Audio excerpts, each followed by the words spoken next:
Hi there, my name is Hussein and you're watching FNN News. I'm here at the protest in Leeds City Centre, and we've got a few guests here that I'm going to be asking a few questions of.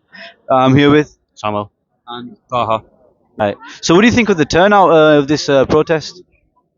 Yeah, it's been good. So I haven't been. I'm kind of in between Newcastle and Leeds, but it's good to see the turnout both places. Yeah, turnout today was really good as well.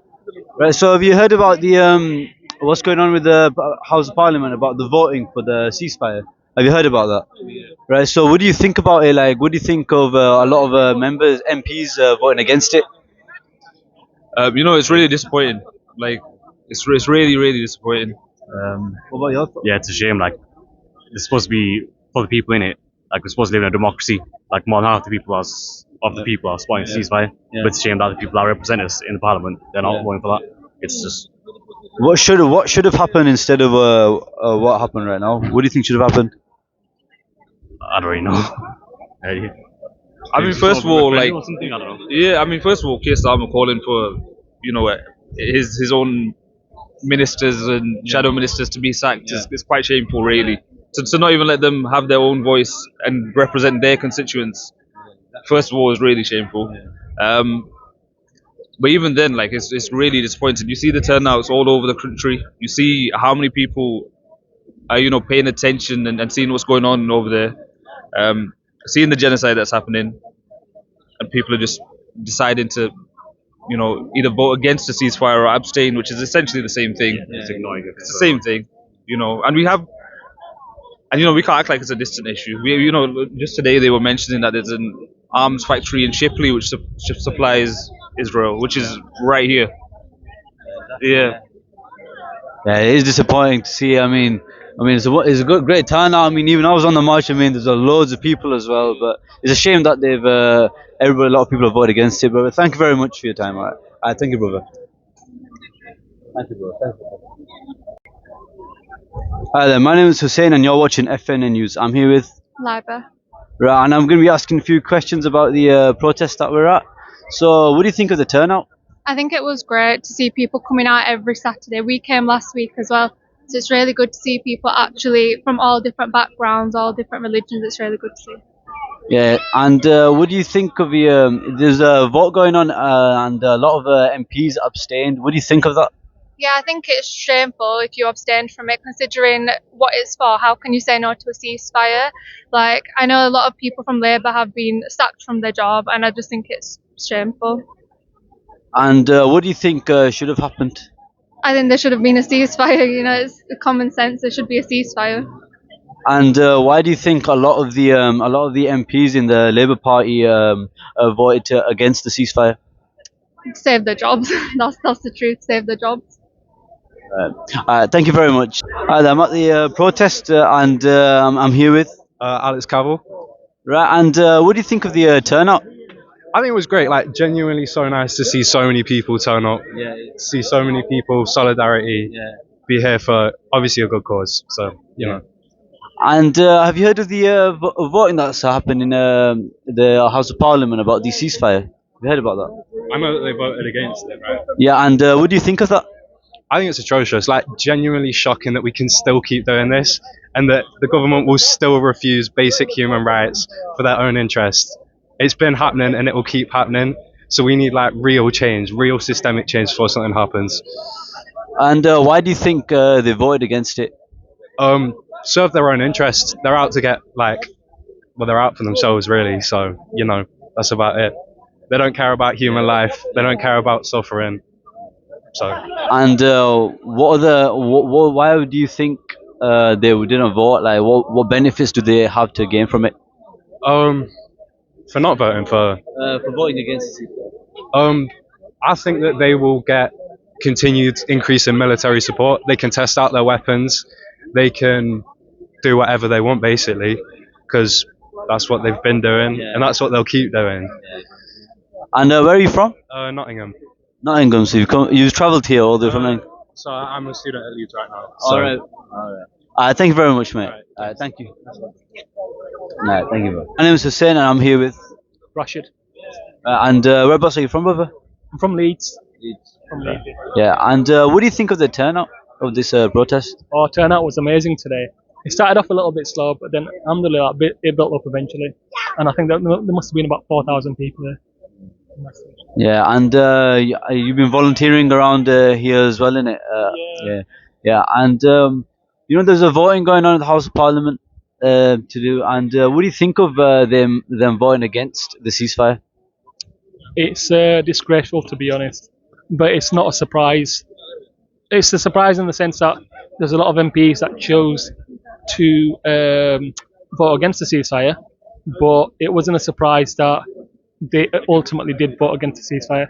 I think what we need to do now as a people is to mobilise and continue mobilising and boycotting and doing what we can as a people, because ultimately the power's with us and not with them. And why do you think they voted against it? Why? All sorts of reasons. I have my own reasons as well. But I think mainly because there's such a powerful lobby for the Israeli campaign in this country, in America, in a lot of the Western countries, that ultimately our prime ministers are submitted to that, and they haven't got the fortitude or the courage to stand up. And we as a people are fed up of that. So what we're doing is we're taking a bottom-up approach rather than accepting the top-down approach. And I think the power is with the people.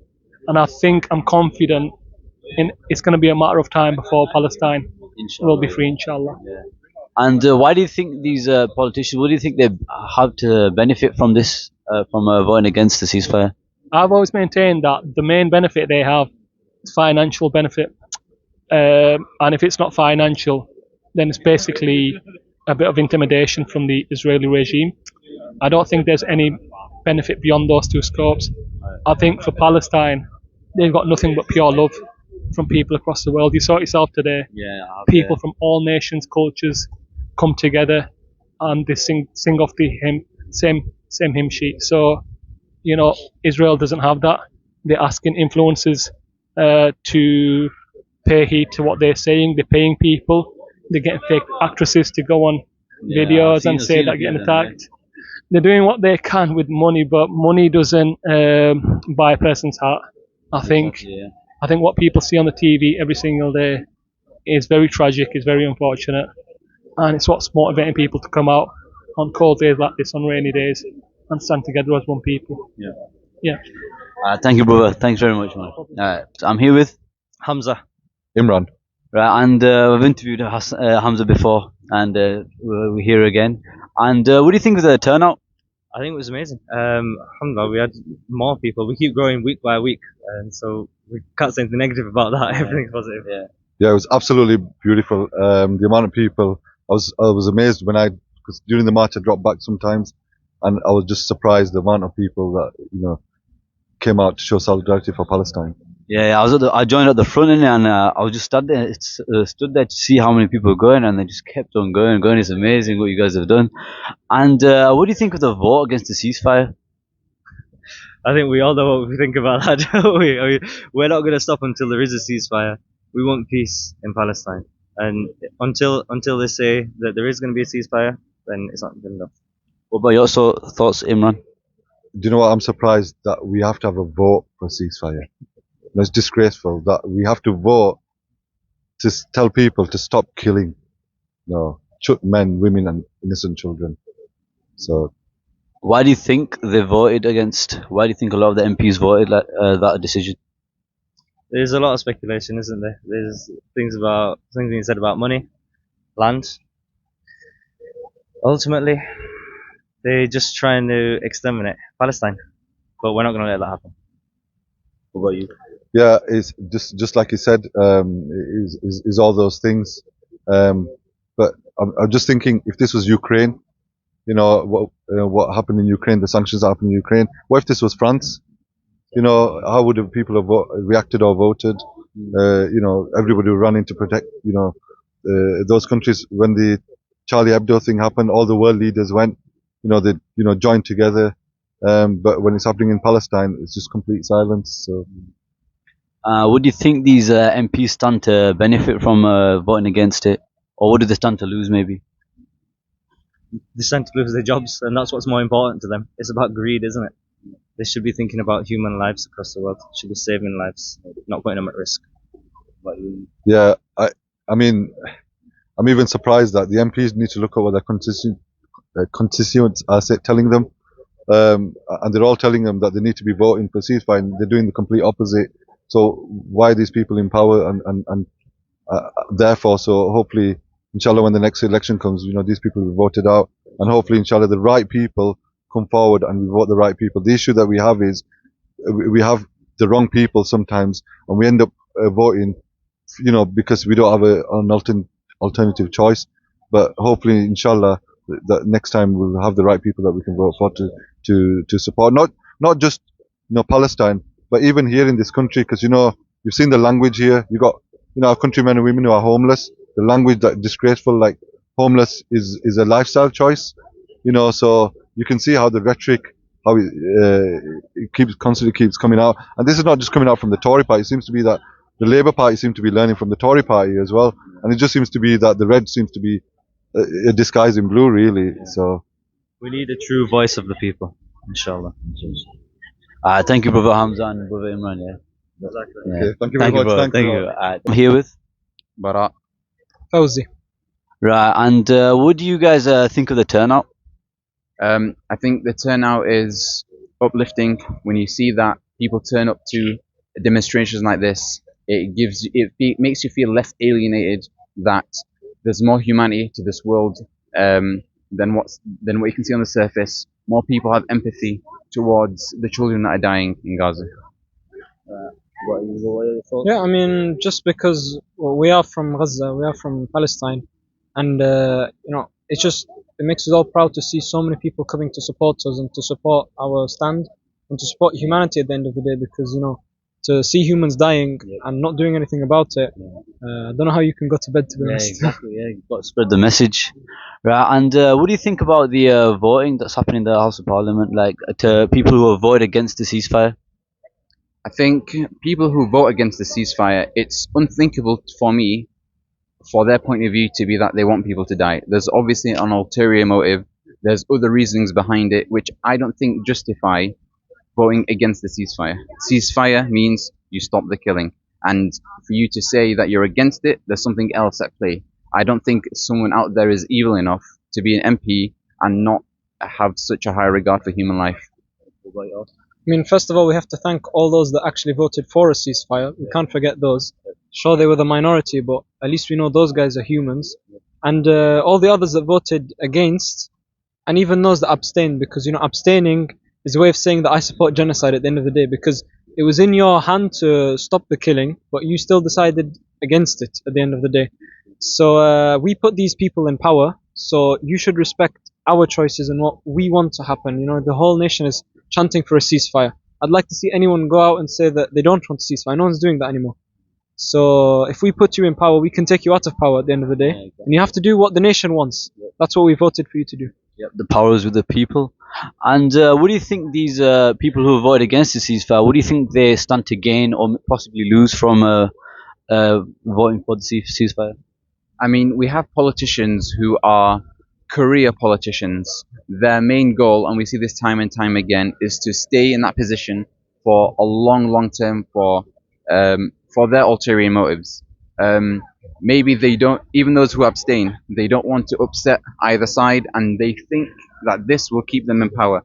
They don't understand that Gaza is a red line for many people. What this means is that regardless of all your other policies, your single stance on the killing and death in Gaza will lose you many votes. And a very important point to comprehend is staying silent when injustice is happening in front of you makes you complicit in the injustice. What about your thoughts, brother? I think it's just money. It's money and power. Those are the two evils of the world if you look at them in the wrong way. Those people obviously have been paid. We have evidence of Israel paying people to speak on their behalf. That's how defenseless and how weak they have become. They have to pay people just to keep them in power. And they want the power at the end of the day. Like everyone wants power and to be successful and to have money. But when you start throwing humanity out the window and throwing like just basic human rights out of the window for that, like That's a red line that you've crossed. That's At when that point. that's when we lose our way. Yeah. Yeah. Thank you, brother. I mean, I'm sorry for what's going on here in your home country, man. Hope it gets better. Thank you, brother. Inshallah. No worries, brother. Of course. Ceasefire now!